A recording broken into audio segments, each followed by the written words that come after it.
फातिहा।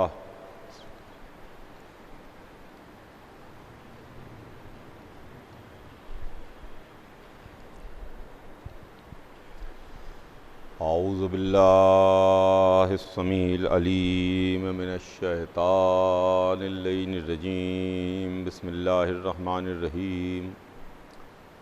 अल्हम्दुलिल्लाहि रब्बिल आलमीन वस्सलातु वस्सलामु अला सय्यदना व नबीना व शफ़ीना बिल क़ासिम मुहम्मद व आलिहि तय्यबीन ताहिरीन अल मासूमीन व लानतुल्लाहि अला आदाइहिम अजमईन मिन यौमिना हाज़ा इला यौमिद्दीन। अम्मा बाद फ़क़द क़ाल अल्लाहु सुब्हानहु तबारक व तआला फ़ी किताबिहिल मुबीन व हुवा अस्दक़ुस सादिक़ीन। बिस्मिल्लाहिर्रहमानिर्रहीम। इन्नमा युरीदुल्लाहु लियुज़हिबा अन्कुमुर रिज्सा अहलल बैत व युत्तहिरकुम तत्हीरा। खुदावंद आलम कुरान मजीद में इरशाद फरमाता है, वो कुरान जो अज़ीम तरीन किताब है, वो मुहकम बिशान किताब है, सुबह क़यामत तक बाक़ी रहने वाली किताब है, जिसका मुहाफ़िज़ अल्लाह है।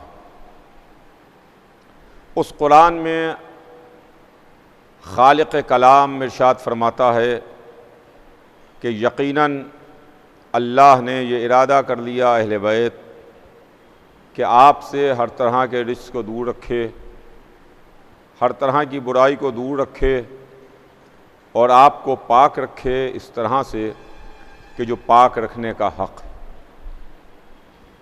अज़ीज़ान गिरामी, सिलसिला कलाम और उन्वान मजालिस आपके ज़हन में होगा। ये अशरा मजालिस जिसमें हमारे और आपके दरमियान गुफ्तगू इस बात पर है कि हम अहले बैत को क्यों मानते हैं। इस सिलसिले में मैंने 2 दिन से आपकी खिदमत में कुछ न कुछ अर्ज़ करने की कोशिश की है और 2 दिन से मैं कुछ आपकी खिदमत में अर्ज़ कर रहा हूँ। चुनांचे कल मैंने आपकी खिदमत में अर्ज़ किया था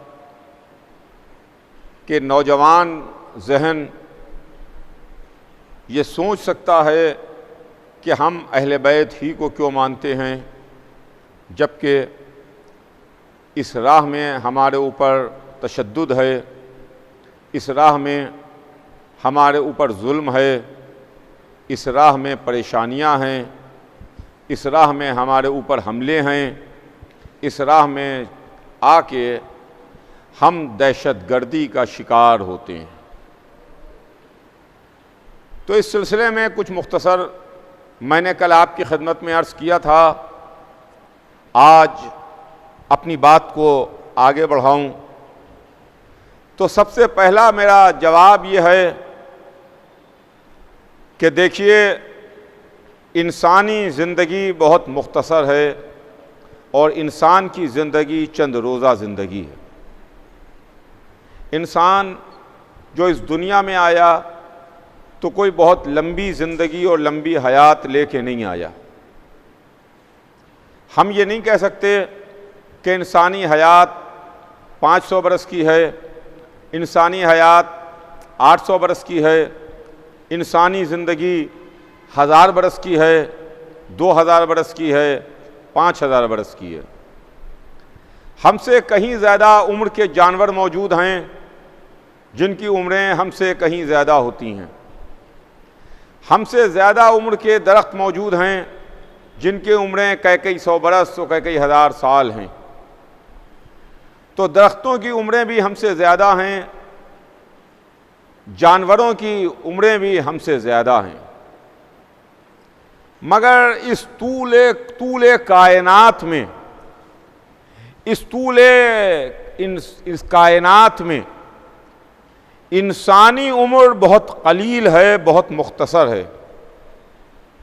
हम चंद रोज़ा ज़िंदगी लेके पैदा हुए, चंद रोज़ा हयात है हमारी, 60 साल, 80 साल, 90 साल, और बहुत जी लिए तो एक सेंचुरी लगा ली, 100 बरस।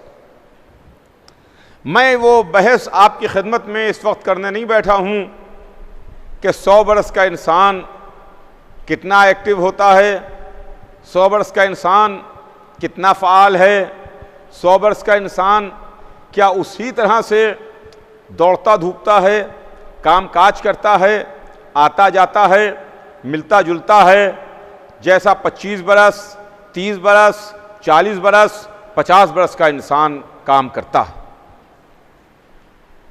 तो मेरे अर्ज़ करने का मतलब यह है कि इंसान की ज़िंदगी अगर हम बहुत मान लें तो 80 बरस, 90 बरस, 100 बरस, लेकिन इस तूले तारीख़ में, इस लंबे सफ़र में, इस कायनात की लंबी उम्र में 100 बरस की हैसियत क्या है, 100 बरस का मर्तबा क्या है? न 100 बरस की कोई हैसियत है, न 100 बरस की कोई औकात है।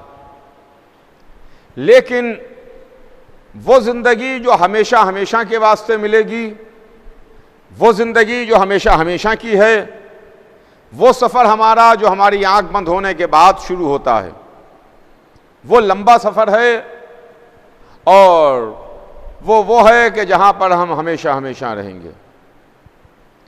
तो हम अपने चंद बरस के वास्ते 150 बरस के लिए हम अपना हमेशा हमेशा का सफ़र ख़राब कर लें, हमेशा हमेशा के जहाँ रहना है वहाँ के दरवाज़ों को बंद कर लें, ये अक्लमंदी नहीं है, ये होशियारी नहीं है, ये समझदारी नहीं है।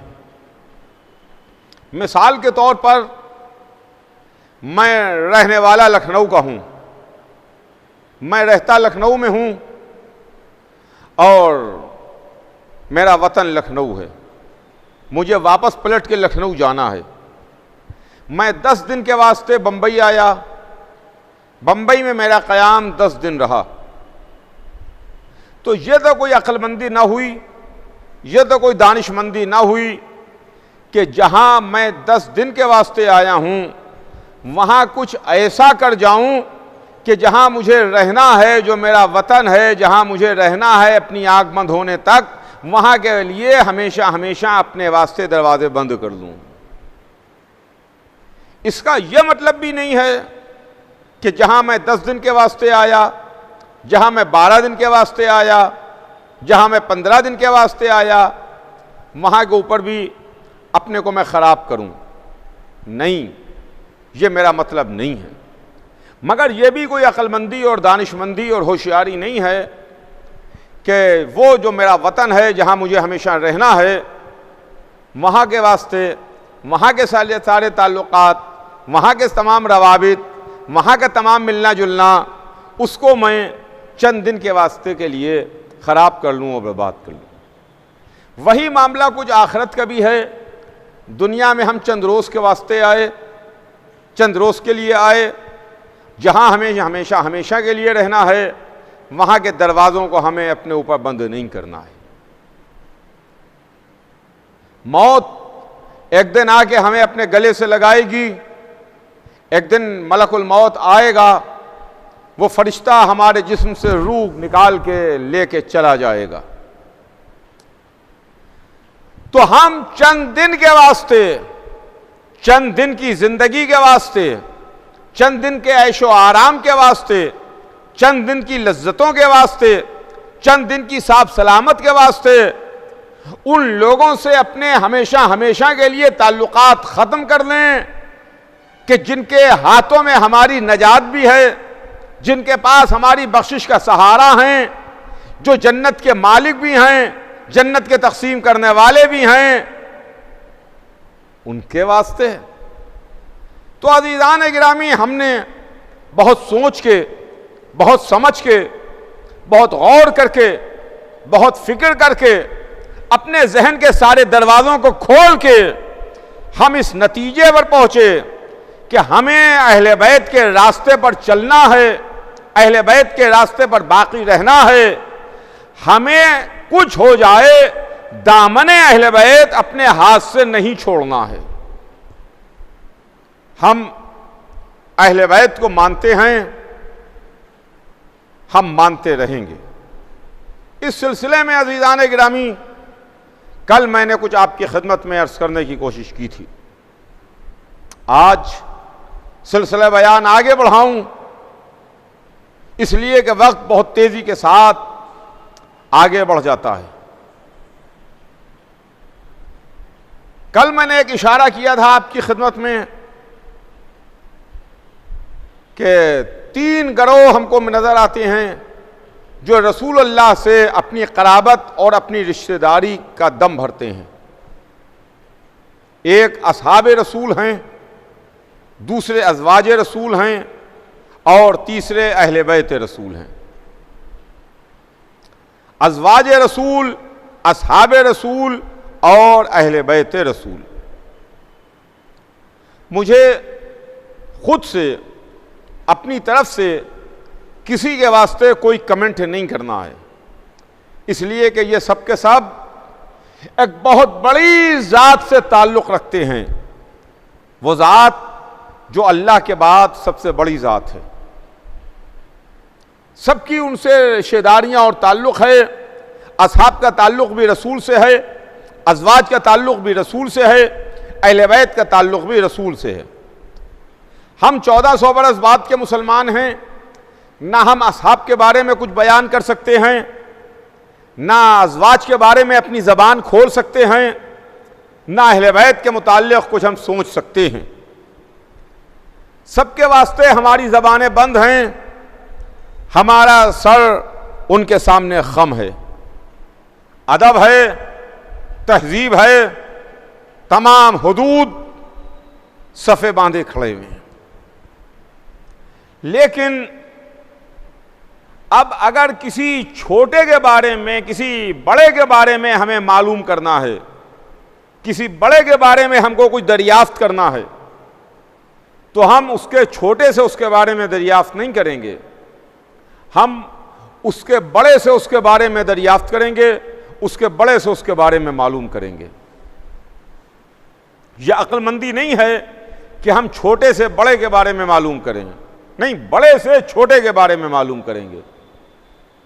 तो कायनात आलम व आदम में 2 हमें बड़े नजर आते हैं। एक सबसे बड़ा हमारा खालिक है, अल्लाह है, और एक उसके बाद उसका रसूल है।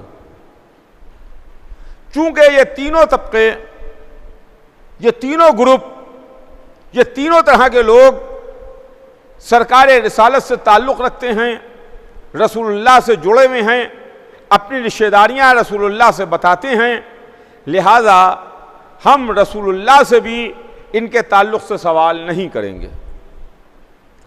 हम बिल्कुल गैर जानिबदार रह के, हम बिल्कुल इम्पार्शल रह के, हम अल्लाह की सरकार में अल्लाह से हाथ जोड़ के गुजारिश करेंगे कि माबूद पालने वाले, हम बहुत बाद के मुसलमान हैं, हम 1400 बरस बाद के मुसलमान हैं, तू हमारी रहनुमाई कर, तू हमें रास्ता दिखा, तू हमें सही और गलत की तमीज़ करने की ताकत और सलाहियत दे, और तू हमको उन बुजुर्गवारों के बारे में बता जिनका सीधा ताल्लुक सरकार ख़त्मी मर्तबत से है। हमने हाथ जोड़ के अल्लाह की सरकार में सवाल किया तो जवाब परवरदिगार हमें नजर आया कि हमारी किताब तुम्हारे दरमियान मौजूद है, किताबुल्लाह तुम्हारे दरमियान है, तुम हमारी किताब से सवाल करो, हमारी किताब से पूछो, हमारी किताब तुम्हारे सवालात का जवाब देने के वास्ते काफ़ी है। तो हमने हाथ जोड़ के अल्लाह की किताब से सवाल किया, हमने हाथ जोड़ के अल्लाह की किताब से पूछा, एक किताबुल्लाह, अय अल्लाह की किताब, अय वो जिसको अल्लाह ने भेजा और अल्लाह ने नाजिल किया, अय किताबुल्लाह, तू हमारी रहनुमाई कर, तू हमें रास्ता दिखा, तू हमें उनके बारे में बता जो रिश्तेदारियां रसूलुल्लाह से जुड़ती हैं, जो कराबतदारियां रसूल की ज़ात पर आके तमाम होती हैं, वो रिश्ते जो हुजूर सरवर कायनात की ज़ात से निकलते हैं, उनके बारे में हमें बता। इसलिए कि हम उम्मती, हम मुसलमान, हम ला इलाहा इल्लल्लाह कहने वाले, हम मोहम्मदुर रसूलुल्लाह कहने वाले बहुत ज़्यादा परेशान हैं, हमारी रहनुमाई हो सके।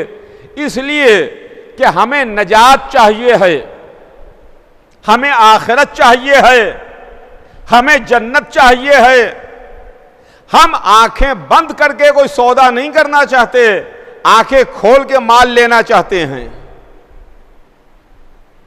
हम आंखें बंद नहीं करना चाहते, इसलिए कि मजहब ने भी, इस्लाम ने भी हमें आंखें खोलने के लिए कहा है, आंखें बंद करने के लिए मना किया है।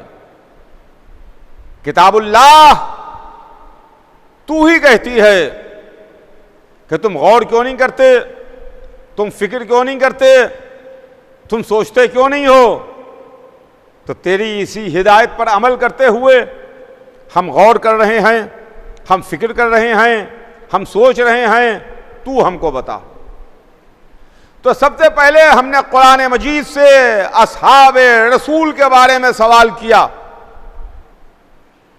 ऐ किताबुल्लाह, तू हमें सहाबा किराम का किरदार पेश कर और हमें बता कि सहाबा किराम के बारे में कि वो कैसे थे। तो कुरान बोला, अल्लाह की किताब बोली, इसलिए कि सहाबा सबसे बड़ी तादाद में मौजूद हैं, जिनकी तादाद लाखों में है। सहाबा की तादाद लाखों में है। वो जो लाखों में फैले हुए हैं, उनके बारे में हमने हाथ जोड़ के कुरान से सवाल किया। तो कुरान बोला, उनकी मदह में बोला, उनकी तारीफ में बोला, कहा ये बड़े अच्छे लोग हैं, बड़े अल्लाह वाले लोग हैं। इनकी मदह की कुरान ने, इनकी तारीफ की कुरान ने। और उसके बाद कहीं पर कुरान ये बोला कि ये आपस में तो बड़े रहमदिल हैं। सुनिएगा, ये आपस में तो बड़े रहमदिल हैं, काफिरों पर, दुश्मनों पर, अल्लाह और रसूल के मुखालिफों पर ये बड़े सख्त हैं, बड़े रिजिड हैं, इनके साथ बड़ी सख्ती और गैज़ व गज़ब के साथ पेश आते हैं।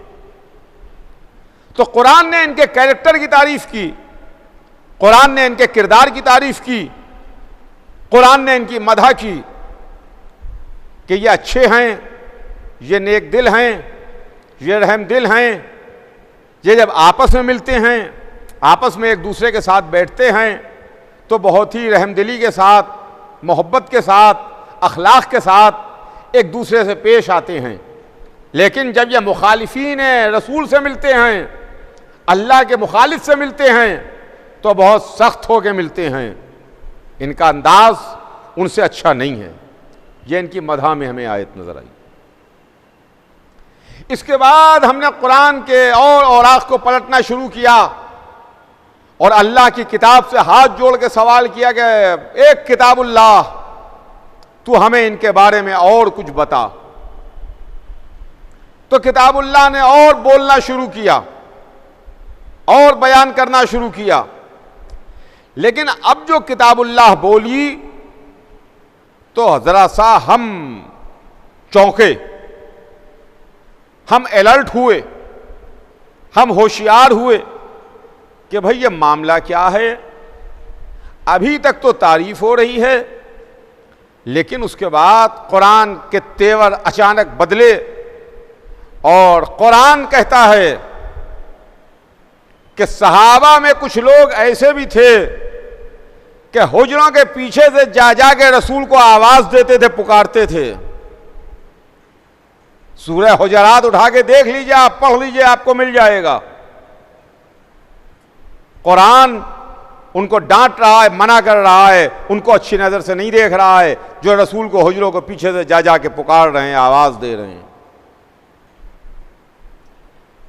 इसके बाद और आगे हम बढ़े, फिर हमने किताबुल्लाह से सवाल किया कि अल्लाह की किताब, तू हमें इनके बारे में और कुछ बता। तो कुरान ने फिर बोलना शुरू किया कि ये आपको आवाज देते हैं, आपको पुकारते हैं, इनका पुकारना अच्छी बात नहीं है। किसी बड़े को, किसी बुजुर्ग को, किसी मुहतरम शख्सियत को नाम लेके इस तरीके से आवाज दे के बुलाया और पुकारा नहीं जाता। कहीं पर कुरान ने यह आयत हमको पेश की। उसके बाद मंजिल आगे बढ़ी, जहां पर कुरान कह रहा है कि देखो, रसूल के सामने बुलंद और ऊंची आवाज से गुफ्तगू ना करना। रसूल के सामने बुलंद और ऊंची आवाज से बात ना करना। कुरान ने रोका, डांटा, मना किया। यह ना कहिएगा कि यह कुरान काफिरों को डांट रहा है, काफिरों को रोक रहा है, काफिरों को मना कर रहा है। काफिर तो कुरान को मानते ही नहीं हैं, तो कुरान की बात का काफिरों पर असर क्या होगा? सामने की बात है। आप जिस चीज को मानते ही नहीं, तो वो लाख कुछ कहता रहे, वो किताब लाख कहती रहे, आपकी सेहत पर कोई फर्क पड़ने वाला नहीं है। कुरान ने मना किया कि देखो, ऊंची आवाज में, बुलंद आवाज में रसूल के सामने गुफ्तगू ना करना। इसका मतलब यह हुआ कि कुछ लोग ऐसे भी थे जो रसूल के सामने बैठ के बुलंद और ऊंची आवाज में बात करते थे। देखिए, बुलंद और ऊंची आवाज में बात करने का मामला यह है कि अच्छे, मुहज़्ज़ब, बड़े और पढ़े लिखे घरानों की कुछ तहजीब होती है, उनका अपना कल्चर होता है, उनकी अपनी तहजीब होती है। जो पढ़े लिखे लोग हैं, जो मुहज़्ज़ब घराने हैं, जो बड़े लोग हैं, जो शरफा हैं, जो तालीम याफ्ता हैं, उनके घर का दस्तूर यह है कि बड़ों के सामने कैसे बैठा जाए, बड़ों के सामने कैसे गुफ्तगू की जाए, बड़ों के सामने कैसे बोला जाए। वो एटिकेट्स जानते हैं, मैनर्स जानते हैं, कल्चर जानते हैं, उठना बैठना जानते हैं कि बाप के सामने, दादा के सामने, चचा के सामने, बुजुर्ग के सामने कैसे बात की जाती है, कैसे बोला जाता है, कैसे गुफ्तगू की जाती है। लेकिन जाहिल घरानों में, बदतमीज घरानों में, गैर मुहज़्ज़ब घरानों में, अनसिविलाइज्ड सोसाइटी में जो कुछ नहीं जानते, उनके यहां न कोई बड़ा बड़ा है, न छोटा छोटा है, वो कुछ जानते ही नहीं हैं। इसका मतलब यह है कि रसूल की बज़्म में, रसूल के पास आने जाने वालों में, सहाबाए रसूल में कुछ इतने बदतमीज सहाबी भी थे जिनको रसूलुल्लाह के सामने बैठ के बात करने की तमीज नहीं थी। तभी कुरान उनको डांट रहा है, झड़क रहा है। कुरान ने डांट के, झड़क के मना कर दिया कि देखो, रसूल के सामने ऊंची और बुलंद आवाज में बात ना करना। इसके बाद फिर कुरान आगे बोला, कहा अगर तुम्हें मालूम ही करना है, अगर तुम कैरेक्टर और किरदार मालूम ही करना चाहते हो, तो पूरा किरदार मालूम कर लो। और सुनो, और सुनो, तुम, एक लफ्ज है जिसको कुरान ने बैन किया है, मना किया है। कहा देखो, जब तुम मेरे हबीब के पास आओ तो ये लफ्ज ना बोलो। इस लफ्ज को कुरान ने बैन किया, इसलिए कि देखिए हर जबान में ऐसा होता है लफ्ज़ एक है मगर उसके कई मीनिंग होते हैं, कई माने होते हैं। कभी एक लफ्ज़ के अच्छे माने भी हैं और ख़राब मानों में भी वो लफ्ज़ इस्तेमाल होती है, अच्छे माने भी हैं और बुरे माने भी हैं। तो कुछ लोग, कुछ सहाबा किराम रसूल की खिदमत में आते थे और एक लफ्ज़ है जो रायना है, रायना, वो रसूल के सामने आके बोलते थे। कुरान कहता है कि वो लफ्ज़ रायना रसूल के सामने ना कहो, ला तक़ूलू रायना, रायना मत कहो, इसलिए कि इसके डुअल मीनिंग हैं, दोहरे माने हैं, अच्छे माने भी हैं, बुरे माने भी हैं। अच्छा, इसका मतलब यह है कि ऐसी लफ्ज़ें जो दो माना हों उसको कुरान ने बैन किया है कि मेरे हबीब के सामने आके ना बोलो, इसलिए कि उसके गलत और मायूब माने भी सामने आते हैं। एक किताबुल्लाह और कुछ हमको बता कि एक मर्तबा कुरान फिर बोला और वो बोला जो आप हर जुमे में पढ़ते हैं, हर जुमे की नमाज में पढ़ा जाता है सूरह जुमा उठा के देख लीजिए कि आपको नमाज में छोड़ के चले जाते हैं, आपको नमाज में छोड़ के चले जाते हैं। यानी रसूल ने नमाज शुरू की, जमात शुरू हुई और उसके बाद ये तिजारत के लिए, लहौलाप के लिए, खेलकूद के लिए आपको नमाज में छोड़ के चले गए। कुरान इनको डांट रहा है, कुरान इनको मना कर रहा है। अरे अब तो खुदारा ये ना कहिए कि ये कुरान काफिरों को डांट रहा है इसलिए कि काफिर रसूल के पीछे जुमे की नमाज थोड़ी पढ़ेगा, काफिर रसूल के पीछे नमाज थोड़ी पढ़ेगा, वो तो नमाज ही नहीं पढ़ेगा, वो तो नमाज ही को नहीं मानता। तो क्या जुमा, क्या पंजगाना, उसके लिए तो नमाज है ही नहीं कुछ, वो तो खुदा को मानता ही नहीं, वो तो खुदा के रसूल को मानता ही नहीं। कि आपको नमाज में छोड़ के चले जाते हैं। अब जरा ठहरिए यहां पर एक मिनट और ठहर करके एक मामले को जल्दी से देखिए और समझिए। आज का मुसलमान, हम जिसमें हम भी शामिल हैं, हम ये कहते हैं अरे साहब उस जमाने का क्या कहना, रसूलुल्लाह के जमाने में अरे सब सहाबी रसूल थे, अच्छे मुसलमान थे, क्या कहना उस जमाने के लोगों का।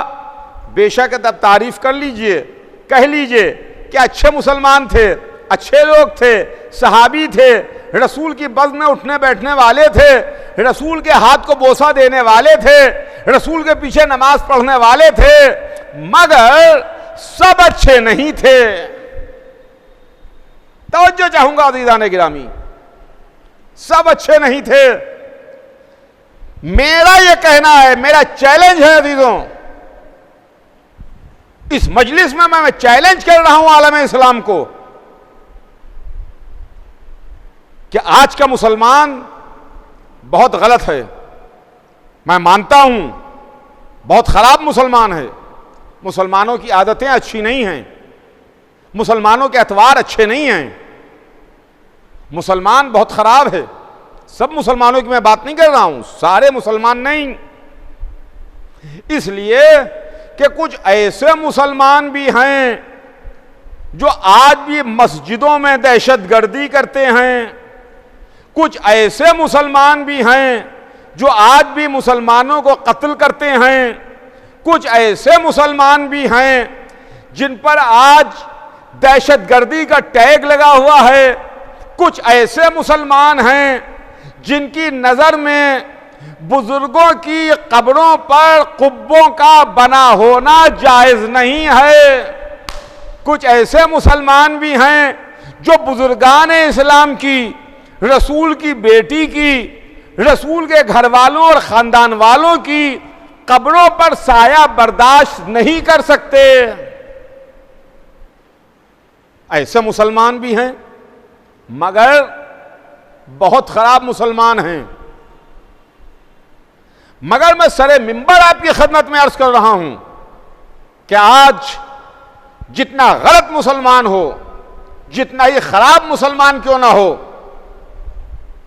वो अगर जमात में इमाम के पीछे खड़ा हो गया नियत करके, तो जब तक के नमाज तमाम नहीं होगी उस वक्त तक वो जमात में खड़ा रहेगा, मुसल्ले पर खड़ा रहेगा, नमाज पढ़ता रहेगा।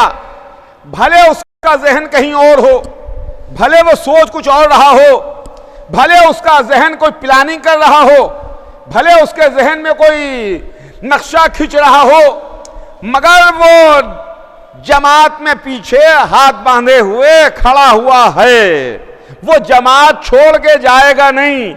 अब फैसला करना आपका काम है कि ये मुसलमान अच्छा है कि वो मुसलमान अच्छा है।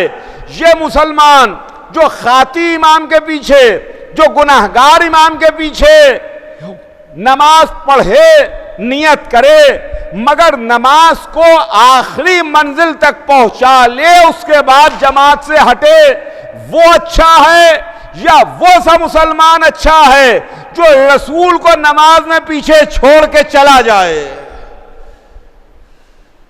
ये अच्छा है कि वो अच्छा? नमाज में रसूल को पीछे छोड़ के चले गए। तो कुरान ने अजीजों हमको दो कैरेक्टर पेश किए, कुरान मजीद ने हमको दो किरदार पेश किए। अच्छा किरदार भी है, बुरा किरदार भी है। अच्छे लोग भी हैं, बुरे लोग भी हैं। कुरान तारीफ भी कर रहा है, कुरान मजम्मत भी कर रहा है, कुरान अच्छाई भी कर रहा है, कुरान बुराई भी कर रहा है। उसके बाद हमने हाथ जोड़ के कुरान से सवाल किया, आए किताबुल्लाह, अब तू हमें अज़वाज रसूल के मुताल्लिक बयान कर कि रसूल की बीवियों का किरदार कैसा था। इसलिए कि अब इसके बाद जिनका नंबर आया वो अज़वाज रसूल हैं। सहाबा तो लाखों की तादाद में हैं, लेकिन अज़वाज रसूल कहते हैं वक्त वफ़ात रसूल 9 बीवियां थीं। 9 हों या 11 हों, मुझे उससे कोई बहस नहीं है। तो कुरान इनके वास्ते बोला, कुरान बोला और कुरान ने कहा, ऐ नबी की बीवियों,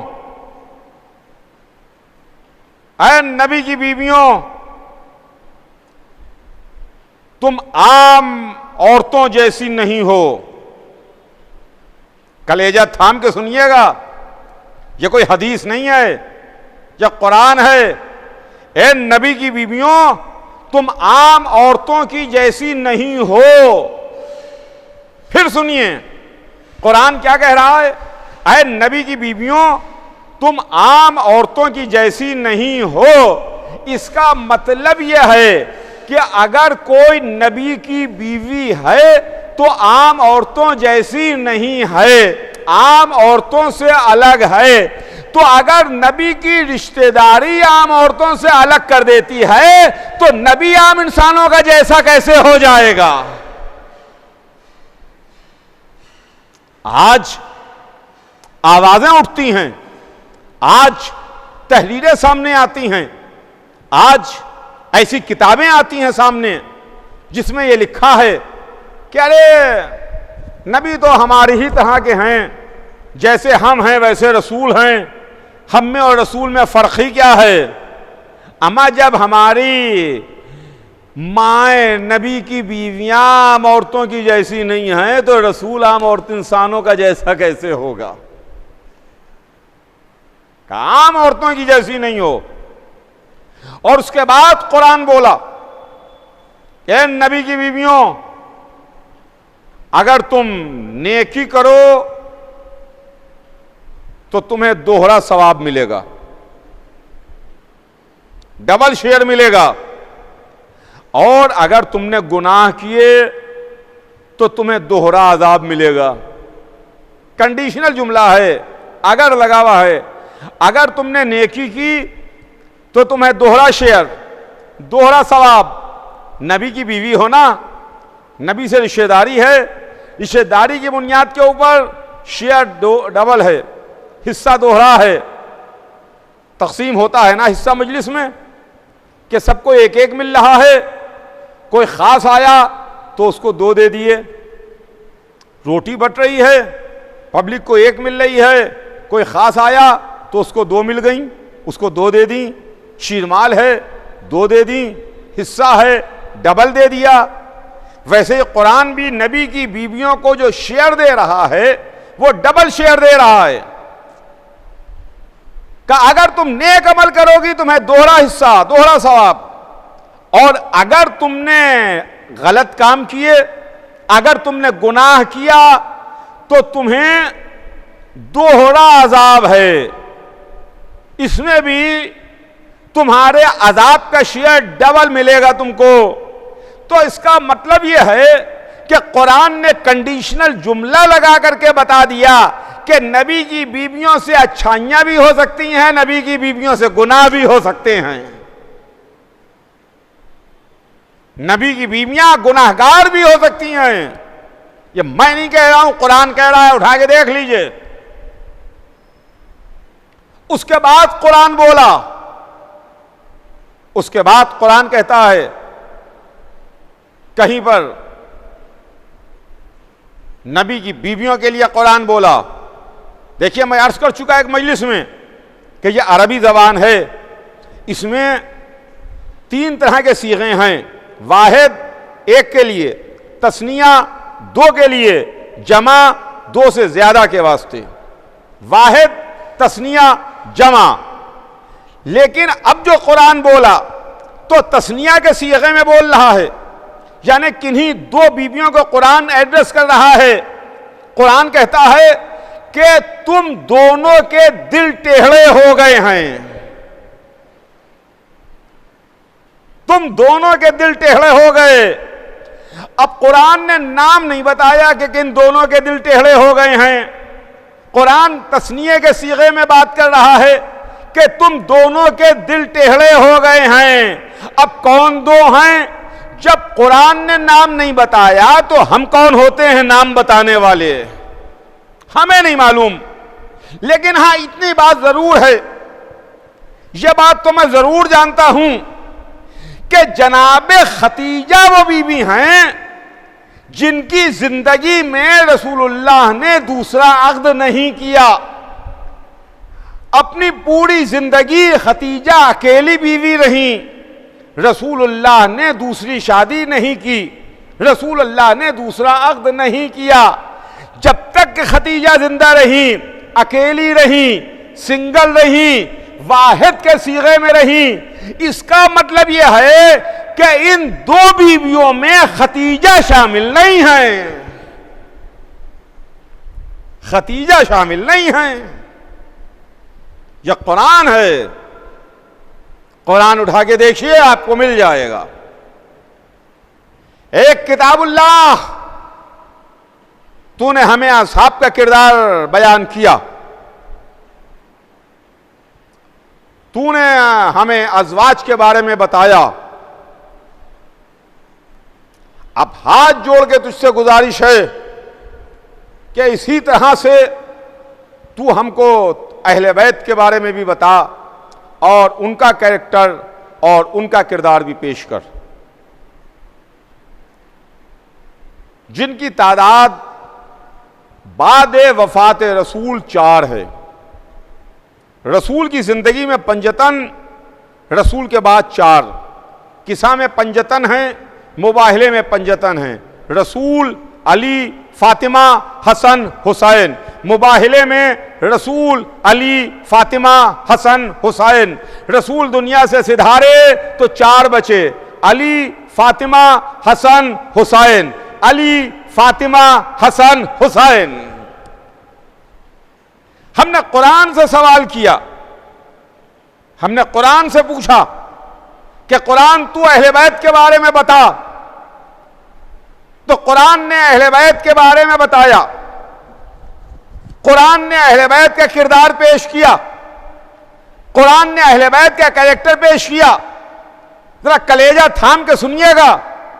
कुरान ने असहाब के बारे में जब हमें बताया तो हमें अच्छी और बुरे कैरेक्टर पेश किए, अच्छा या बुराई दोनों बयान की। जब अज़वाज के बारे में बताया तो अच्छा या बुराई दोनों बयान की, यानी प्लस और माइनस, निगेटिव और पॉजिटिव। लेकिन जब कुरान से अहले बैत के बारे में पूछा, हाथ जोड़ के सवाल किया कि कुरान तू हमें अहले बैत के बारे में बता, तो कुरान बोला कि मा तशाऊना इल्ला यशा अल्लाह, आप तो चाहते ही नहीं मगर वही जो खुदा चाहता है, मगर वही जो खुदा चाहता है। इसका मतलब यह है कि अहले बैत वो चाहते ही नहीं जो अल्लाह ना चाहे, यानी जो अल्लाह चाहता है वो अहले बैत चाहते हैं, जो अहले बैत चाहते हैं वो अल्लाह चाहता है। कुरान ने अहले बैत का कैरेक्टर पेश किया, अहले बैत का किरदार पेश किया। कहीं पर कुरान बोला इन्नमा युरीदुल्लाहु लियुज़हिबअनकुम रिज्सा अहले बैत व ताहिरकुम तत्हीरा। कहीं पर कुरान बोला वकुल्ला शैइन अहसनहु फी इमामिन मुबीन।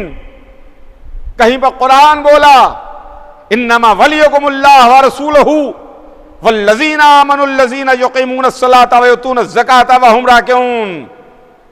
पता ये चला कि कुरान इनकी मदह कर रहा है, कुरान इनकी तारीफ कर रहा है, कुरान इनकी मदह में कसीदा पढ़ रहा है। कहीं सूरह दहर इनकी तारीफ कर रहा है, कहीं आया नजवा इनकी तारीफ कर रही है, कहीं आया इस्तखलाफ इनकी तारीफ कर रही है, कहीं आया विलायत इनकी तारीफ कर रही है, कहीं कुरान के सूरे इनकी मदह सराही कर रहे हैं। तो अज़ीज़ान गिरामी, ये अहले बैत हैं। हमने अहले बैत को माना। कल इंशाअल्लाह इसके आगे अपनी बात को आगे बढ़ाऊंगा। आज वक्त तमाम है, बात भी यहीं पर तमाम है। मैंने बात को बस यहीं पर रोक दिया, ब्रेक लग गया बयान को। कल सिलसिला आगे बढ़ेगा। आज बस इतना ही कि मोहम्मद का नवासा सरजमीन करबला पर आ गया। हुसैन सरजमीन करबला पर पहुंच चुके। करबला की ज़मीन तुझे मुबारक हो। लेकिन अजीज़ों, जब हुसैन मक्के में थे तो कूफे वालों ने ख़त पर ख़त लिख के हुसैन को बुलाया और हुसैन से कहा कि आका आइए, कूफे तशरीफ़ लाइए, इसलिए कि कूफा बग़ैर इमाम के है, हमारे पास इमाम नहीं है, हम बग़ैर इमाम के हैं। जब ख़त पर ख़त आना शुरू हुए तो हुसैन इब्ने अली ने अपने भाई मुस्लिम इब्ने अक़ील को अपना जानशीन बना के, अपना नायब बना के, अपना सफ़ीर बना के कूफे रवाना किया और ये फरमाया कि मैं तुम्हारे दरमियान अफ़क़ह अहले बैत अपने भाई मुस्लिम इब्ने अक़ील को भेज रहा हूं। मुस्लिम हुसैन के भाई थे, मुस्लिम अक़ील के बेटे थे। अक़ील नस्साब अरब के माहिर थे। अक़ील वो हैं जिनसे मौला अली ने कहा था, भाई अक़ील ऐसा घराना बताइए जहां मैं शादी करूं, जहां मेरे एक ऐसी औलाद हो जो मेरे पास ज़ख़ीरा हो। ये हैं जनाब अक़ील, इनके फ़र्जंद हैं जनाब मुस्लिम। मुस्लिम कूफे आए, मगर अफसोस कूफे वालों ने मुस्लिम के साथ वफा न की। मुस्लिम कूफे में नमाज पढ़ा रहे थे, नमाज शुरू की, मस्जिद भरी हुई थी, लेकिन जब मुस्लिम ने नमाज को तमाम किया तो सफ़ें खाली हो चुकी थीं। मुस्लिम को अकेला छोड़ के वो नाम नेहाद नमाजी, वो सो कॉल्ड नमाजी, नमाज छोड़ के, मस्जिद छोड़ के, इबादत छोड़ के मस्जिद से बाहर जा चुके थे। हुसैन ने अपना सफ़ीर बनाया। अजीज़ों, मुस्लिम सफ़ीर हुसैन हैं।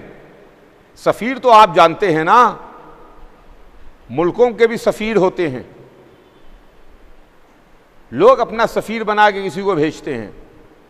हमारे मुल्क के सफ़ीर भी दूसरे मुल्कों में जाते हैं, दूसरे मुल्कों के सफ़ीर भी हमारे मुल्कों में रहते हैं, मगर सफ़ीर एक होता है, एम्बेसडर एक होता है, सफ़ीर एक होता है, दो नहीं होते। हमारे मुल्क का सफ़ीर किसी दूसरे मुल्क में जाएगा तो एक होगा, दूसरे मुल्क का सफ़ीर हमारे मुल्क में आएगा एक होगा, एम्बेसडर एक होगा, सफ़ीर एक होगा। यह सफ़ीर एक है मगर पूरे मुल्क की नुमाइंदगी करता है, पूरे मुल्क का नुमाइंदा है। इसकी इज्जत पूरे मुल्क की इज्जत है, इसकी तौहीन पूरे मुल्क की तौहीन है। मुल्क की पॉलिसी इसके पेश नज़र, जो मुल्क तय करेगा उसको ये मुल्क में अमल करेगा, उस पर अमल दरामद कराएगा, वो बातचीत करेगा, मुल्क का नुमाइंदा हो करके उस मुल्क में रहता है। हुसैन ने अपना सफ़ीर बना के मुस्लिम को भेजा। हुसैन कौन है आप पहचानिए, पहले ये पहचानिए कि हुसैन कौन है, उसके बाद आपकी समझ में आएगा कि मुस्लिम कौन है। हुसैन मासूम हैं, हुसैन इमाम हैं, हुसैन मुंतखब करदा परवरदिगार हैं, हुसैन जन्नत के जवानों के सरदार हैं, हुसैन मोहम्मद के बेटे हैं, हुसैन अली और फातिमा के फर्जंद हैं। क्या मर्तबा है हुसैन का। बात यहीं पर नहीं तमाम होगी, यहीं पर मामला आगे रुकेगा नहीं कि फर्जंद मुस्तफ़ा हैं, अली और फातिमा के बेटे हैं, मासूम हैं, इमाम हैं। नहीं नहीं, एक बात और याद दिलाऊं आपको, ज़ियारत वारसा में आप क्या पढ़ते हैं, अस्सलामु अलैका या वारसा आदमा सिफतुल्लाह, अय आदम के वारिस आप पर सलाम, नूह के वारिस आप पर सलाम, इब्राहिम के वारिस आप पर सलाम, मूसा के वारिस आप पर सलाम, ईसा के वारिस आप पर सलाम।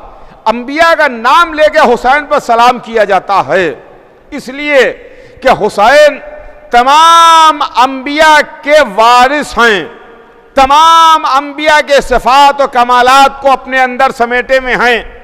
तमाम अंबिया की विरासत हुसैन के पास है। 1,24,000 की विरासत है हुसैन के पास, इमामत है हुसैन के पास, जन्नत की सरदारी है हुसैन के पास, इस्मत है हुसैन के पास, मोहम्मद के बेटे हैं हुसैन, अली और फातिमा के फर्जंद हैं हुसैन। अब समझिए, जो हुसैन का सफ़ीर हो, जो हुसैन का नुमाइंदा हो, वो कौन होगा। वो 1,24,000 का नुमाइंदा होगा, वो जन्नत के जवानों के सरदार का नुमाइंदा होगा, वो मासूम का नुमाइंदा होगा, वो इमाम का नुमाइंदा होगा, वो फर्जंद मोहम्मद का नुमाइंदा होगा, वो अली और फातिमा के बेटे का नुमाइंदा होगा। अब जो मुस्लिम की इज्जत करे, उसने 1,24,000 को सलाम किया, जो मुस्लिम को शहीद कर दे, उसने 1,24,000 की तौहीन की। यह है मुस्लिम इब्ने अकील। जमाना खराब था, हालात पुराशोभ थे, रात का वक्त था, मुस्लिम को प्यास लगी थी, एक दरवाजे पर आके रुके, एक खातून निकली, उसने पूछा क्या बात है। मुस्लिम ने उससे पानी मांगा। यह कूफा है जहां मुस्लिम को पानी मिल गया। उस औरत ने पानी लाके दिया, मुस्लिम ने पानी पिया। कुछ वक्त गुजरा तो उस औरत ने कहा, जिसका नाम तौआ था, कि शख्स तू मुझे मुसाफिर नज़र आता है, हालात ख़राब हैं, ज़माना अच्छा नहीं है, तू जहाँ जा रहा है चला जा, यहाँ ना बैठ। कि एक मर्तबा मुस्लिम ने ठंडी सांस ली और कहा कि वो कहाँ जाए जिसका कोई घर ना हो, जो परदेसी मुसाफिर हो। वो अहले बैत की चाहने वाली बीवी थी। उसने हाथ जोड़ के सवाल किया कि तेरा नाम क्या है, तुम्हारा नाम क्या है। मुस्लिम ने अपना नाम बताया, अपना खानदान बताया, अपना कबीला बताया। उसने अपने घर के दरवाजों को खोल दिया। कहा, अरे आप अली के भतीजे हैं, आप हुसैन के भाई हैं। अपने घर के दरवाजों को खोल दिया। लीजिए, मुस्लिम उस औरत तवा के घर में आए। रात भर मुस्लिम ने इबादत की। जिस तरह हुसैन ने शब आशूर गुजारी, जनाब मुस्लिम ने तवा के घर में उसी तरह से रात गुजारी। रात गुजरी, रात तमाम हुई। जब सुबह हुई कि एक मर्तबा मुस्लिम ने नमाज सुबह को अदा किया और कुछ महसूस किया कि जैसे फौजें हैं जो उस औरत के घर की जानिब आगे बढ़ रही हैं। जनाब मुस्लिम ने अपने जिस्म में असलहों को बांधना शुरू किया, असलहे कसना शुरू किए कि एक मर्तबा तवा आगे बढ़ी और तवा ने आगे बढ़कर कहा, मुस्लिम कहाँ का इरादा है, कहाँ जा रहे हैं। तो जनाब मुस्लिम ने कहा, अरे औरत, ये लश्कर मुझे गिरफ्तार करने आ रहा है, मुझे कत्ल करने आ रहा है। मैं नहीं चाहता कि तेरे घर की बेपर्दगी हो, तेरी बेपर्दगी हो, तेरे घर में दर्राना फौजें घुसाएं। मैं कहूंगा, जनाब मुस्लिम, आपको एक औरत के पर्दे का इतना ख्याल है, मगर बाद शहादत हुसैन आइए, यही कूफा है, एक रसन में 12 गले बंधे हैं, ज़ैनब के सर पर चादर नहीं है, उम्मे कुलसूम बेरिदा है, ये खानदान नबूवत की शहजादियां हैं। वाह हुसैना, वाह मजलूमा की सदाएं।